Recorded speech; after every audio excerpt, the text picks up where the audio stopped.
Hey, good morning. I just wanted to share something that came up for me in my quiet time this morning that I thought you might enjoy.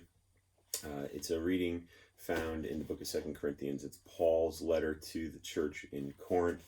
He cared deeply about them. And picking up at chapter 4, verse 7, it says, "We now have this light shining in our hearts, but we ourselves are like fragile clay jars containing this great treasure. This makes it clear that our great power is from God, not from ourselves." He then goes on to say in verse 8, we are pressed on we are pressed on every side by troubles, but we are not crushed. We are perplexed, but not driven to despair. We are hunted down, but never abandoned by God. We get knocked down, but we are not destroyed. I love that. 2 Corinthians 4, 7 through verse 9. And there's a couple things that stand out to me in this that I wanted to share with you. The first is the idea, the imagery of jars of clay. Clay is a type of pottery, as we all know. I'm sure we're familiar. We probably played with it in grade school at some point. Maybe some of us still kind of dabble in a little bit. I know I don't. Sounds interesting, though. But clay is hardened by fire in a kiln, right? And unless it actually goes through that process, it's not very useful. It's not able to carry anything or provide any sort of use or function to us. And that's important. It actually has to go through this hardening process. And another thing that stands out to me about clay is the idea of it being a vessel, right? It's a vessel, it's a vase, meaning it's only useful to us if there's room in it. It's only useful to us if it's empty. What you think about that? When was the last time you went to get a vase for something, or maybe a pitcher or a piece of Tupperware or whatever it may be, and you went to find one that was full rather than looking for one that was empty, right? Like we typically wouldn't do that, right? When you're clearing the dinner from the table and there's some leftovers, you don't go to the fridge and get a piece of Tupperware that's already filled. You go to the cabinet and you get one that's empty because that is actually valuable to you.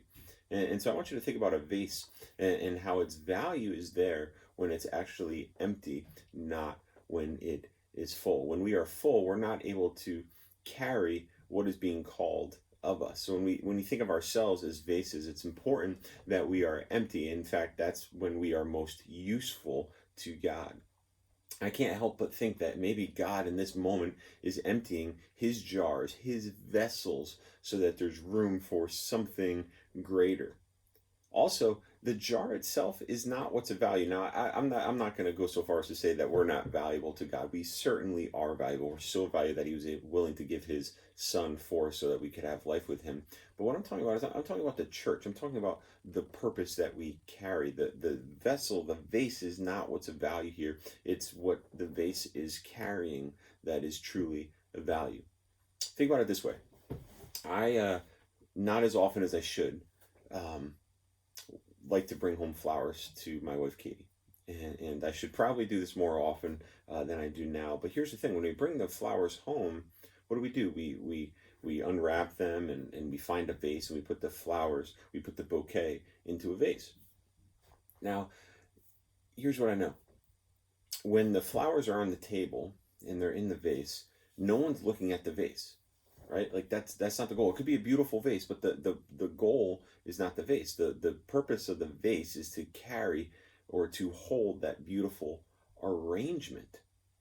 And here's the thing that I noticed about this when I was reading through this passage. What really stood out to me is this idea that in many ways our culture has allowed the cart to get before the horse. We've allowed the vase to become more valuable than the bouquet that the vase is holding. We've allowed the pitcher to become more valuable in many ways than the treasure that it holds. Think about that for a moment. In many ways, through our houses even, I'm willing to bet that you have some piece of pottery or a vase or a pitcher that is absolutely beautiful and it's sitting up on a shelf somewhere, and that's awesome. I'm not telling you that that shouldn't be the case. I think that's awesome that we have that. But let's not lose sight of the purpose of these things. Let's not lose sight of the purpose of the church, of that physical place that we gather. The reality is the physical place is awesome, and it may be beautiful, and it may be painted, and it may be all these things, but what's inside, what meets there, is more important than the fact that we are meeting there. What's more important is the bouquet of flowers, not just the vase in which they are held. Does that make sense? And so that's something that really stood out to me and really resonated with me in this passage that I wanted to share with you. Another part that stood out to me is the second half, where we see Paul uses 4 clauses. He says, we are pressed but not crushed, perplexed but not in despair, hunted down but not abandoned, knocked down but not destroyed. What I think Paul's trying to share with the church, both 2,000 years ago and today, is this: that God's family, we may feel like the walls are crashing in on us. There may be more questions than we have answers. We may feel challenged in unprecedented ways. We may be challenged in ways that just don't make any sense, that we can't seem to understand. But, and this is a big but, just because we may feel like we are at the end of our rope, that doesn't mean we are at the end of our hope. Our hope is still alive and well, and that's what we have through Easter Sunday, right? That's what we have to look forward to. Friday is dark. Saturday is even darker. It feels like there's no hope, but just because we feel like we are at the end of our rope doesn't mean that we do not have hope. Remember, the treasure is what the vase holds, not the vase itself. So the question for you that I would love to encourage you to reflect on maybe a little bit today or throughout the week is this: what are you holding on to? What are you, as a vase, carrying that maybe needs to be emptied so that there's room for something greater? What is it that God is trying to empty you of?